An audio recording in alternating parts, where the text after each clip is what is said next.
अस्सलाम वालेकुम मेरे समझदार पाकिस्तानियों। मेरा नाम रेहान तारिक है और आप मेरा यूट्यूब चैनल और फेसबुक पेज देख रहे हैं। करोड़ा दरूद आक़ाए दो जहां नबी मेहरबान मोहम्मद मुस्तफ़ा सल्लल्लाहु अलैहि वसल्लम पर। इस दुआ और इस उम्मीद के साथ इस व्लॉग का आगाज़ करते हैं कि अल्लाह रब्बुल इज़्ज़त इस मुल्क के फैसला साजों के दिलों में समझदार पाकिस्तानियों के लिए नरमी पैदा कर दे। फ़िनांस बिल पर सदर मुमलिकत आसिफ अली ज़रदारी ने दस्तखत कर दिए हैं और अब आम आदमी, आम अवाम पाकिस्तान तैयार हो जाए। आज रात ही आप पर पेट्रोल बम गिराया जाएगा और कमोबेश ₹7 पेट्रोल की कीमत में इजाफा मुतवक्के है। इसके साथ-साथ कल से जो सैलरीड क्लास है, वो भी कमर कस ले, आम आदमी भी कमर कस ले, महँगाई का एक नया रेला आ रहा है, जबर की एक नई दास्तान रकम होने जा रही है।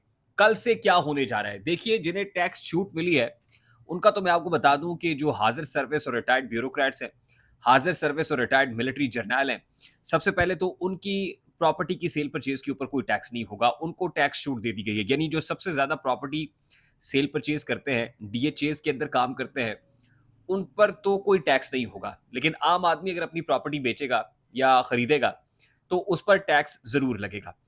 उसके अलावा जो एमएनएज़ और एमपीएज़ हैं, उनको अगर तकरीबन को 25 बिज़नेस क्लास टिकट्स मिलते थे बैरूनी ममालिक जो है सफ़र करने के, तो अब वो 25 से बढ़ा के 30 कर दिए गए हैं। लेकिन आम आदमी अगर सफ़र करेगा तो एयरलाइन टिकट में को 12% का टैक्स जो फेडरल एक्साइज़ ड्यूटी है, वो आयद कर दी गई है। इसके अलावा आम आदमी अगर सड़क से भी सफ़र करेगा मोटरवेज़ के ऊपर तो 30% जो टोल टैक्स है, उसमें भी इज़ाफ़ा आपको भरना पड़ेगा। इसके अलावा बिजली और गैस की कीमतों में आईएमएफ ने कह दिया है कि हर सूरत इज़ाफ़ा करें और उसके लिए आईएमएफ अपना मिशन पाकिस्तान भेज रहा है। बिजली और गैस की कीमतें भी बढ़ने जा रही हैं। बिजली आए ना आए, बिल ज़रूर आए। यानी आज के बाद से आपकी ज़िंदगियाँ तब्दील होने जा रही हैं।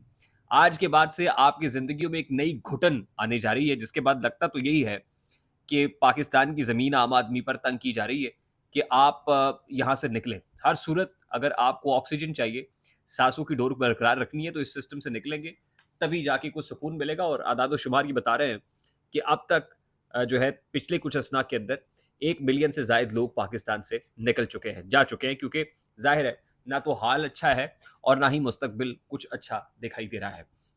ये तमाम तर सूरत-ए-हाल फ़िनांस बिल की मंज़ूरी के बाद और फ़िनांस बिल के बाद आके आम आदमी को तिफ़िल तसल्लियाँ और दिलासे दिए जा रहे हैं क्योंकि आज भी मोहम्मद औरंगज़ेब साहब जो वज़ीर ख़ज़ाना हैं, उन्होंने एक प्रेस कॉन्फ्रेंस की है। ये एक हल्की-सी झलक है जो मैं आपके सामने इस फ़िनांस बिल की पेश कर रहा हूँ। यानी कल से यकम जुलाई से सूरत-ए-हाल यकसर तब्दील होने जा रही है और मज़े ख़ेज़ बात ये है कि वो लोग जिन पर टैक्स आयद होना चाहिए था, वो जिन पर आईएमएफ कहता है कि टैक्सेस इम्पोज़ करें, वो जिन पर आईएमएफ कहता है कि हैव से लें और हैव नॉट्स को दें। आईएमएफ कहता है कि अशराफिया को टैक्स नेट के अंदर लेके आएँ और उनको टैक्स करें और आम आदमी को जो है वो जो छूट है वो दें। मगर हमारे यहाँ उल्टी गंगा बह रही है। हम अशराफिया को तो टैक्स एमनेस्टीज़ दे रहे हैं, सब्सिडीज़ दे रहे हैं, टैक्स छूट दे रहे हैं और आम आदमी को टैक्सेस के बोझ तले दबाते चले जा रहे हैं। सादी सी और सिंपल सी कहानी है। उसके अलावा पॉलिटिकल डोमेन में आपको ये बता दें कि आज जस्टिस बाबर सत्तार की जो ऑडियो लीक्स केस है, उसका तहरीरी हुक्मनामा जारी कर दिया गया है और ये ऑडियो लीक्स केस क्योंकि बहुत ही मशहूर ज़माना केस है, जस्टिस बाबर सत्तार एक अरसे से इसकी हियरिंग कर रहे थे, जिसमें इंटेलिजेंस एजेंसीज़ का खासा ज़िक्र रहा, लोगों की कॉल टेपिंग और फ़ोन रिकॉर्डिंग का ज़िक्र रहा और कई समातें हुई, जिसमें टेलकोज़ कुछ और कहती रहीं, जो पीटीए है वो कुछ और कहता रहा, एडिशनल अटॉर्नी जनरल जो है, वो कुछ और कहते रहे। सीधा-सा मौक़िफ़ जो पीटीए ने अपनाया था वो ये था कि कोई इजाज़त नहीं है किसी को भी सर्विलेंस करने की, टैपिंग की। लेकिन टेलकोज़ ने आके जो अदालत के सामने मौक़िफ़ रखा, उन्होंने कहा कि पीटीए ने हमें ये हुक्म दिया है कि आप सर्विलेंस का सिस्टम जो है वो लगाएँ और पीटीए के कहने पर हम जो है वो इंटेलिजेंस एजेंसीज़ के साथ ये डेटा शेयर करते हैं। अब 3 मुख्तलिफ़ किस्म के बयानात और तज़ादात से भरपूर बयान जब पीटीए के सामने रखे गए, तो जो जज साहब हैं जस्टिस बाबर सत्तार, उन्होंने चेयरमैन पीटीए जो खुद एक रिटायर्ड जर्नैल हैं, लेफ्टिनेंट जनरल रिटायर्ड हफीज़ुर रहमान साहब और पीटीए अमला जो मेंबर हैं पीटीए के, इनफैक्ट जो पीटीए मेंबर्स हैं और जो चेयरमैन पीटीए हैं, उनको जो है वो तौहीन अदालत का नोटिस इशू कर दिया है।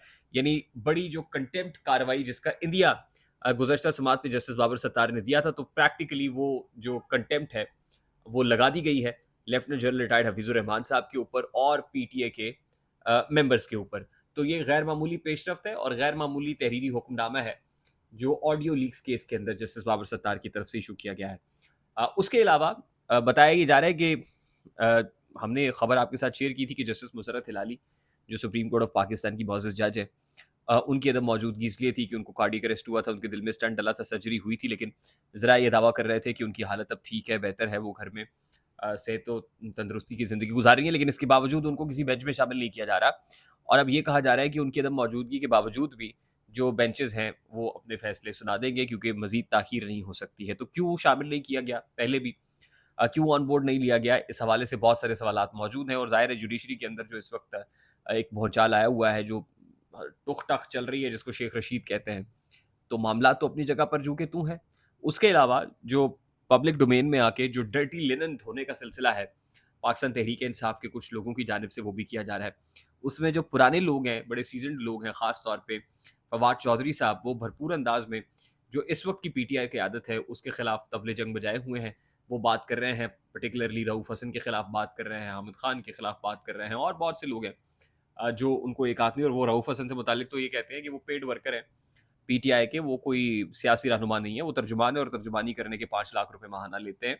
तो इसलिए रऊफ़ हसन को जो है ना, वो कोई सियासी लीडर ना कहा जाए।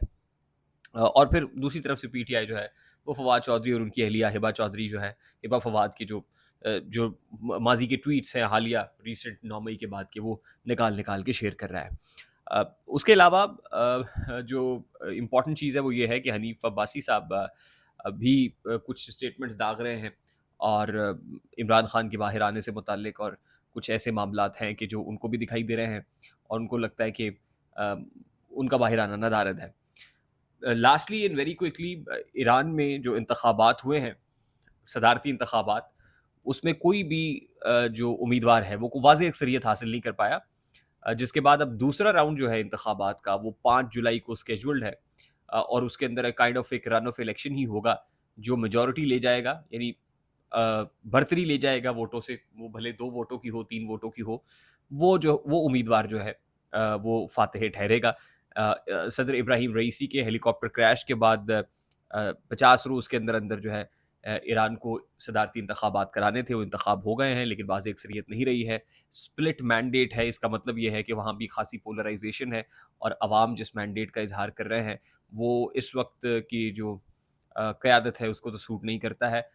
ये भी अवाम का खुला पैगाम है। अब 5 जुलाई को इंतखाबात होने हैं, देखते हैं कि कौन अक्सरियत लेता है। आई होप मेरी बात आप तक पहुँची होगी, अगर पहुँच जाए तो वीडियो को लाइक और शेयर करना मत भूलिएगा। चैनल पे नए हैं तो चैनल को सब्सक्राइब कर लीजिएगा। बेल आइकन ज़रूर दबाइएगा। मुझे रेहान तारिक को इजाज़त दीजिए। अपना बहुत सारा ख़्याल रखिएगा। अस्सलाम वालेकुम।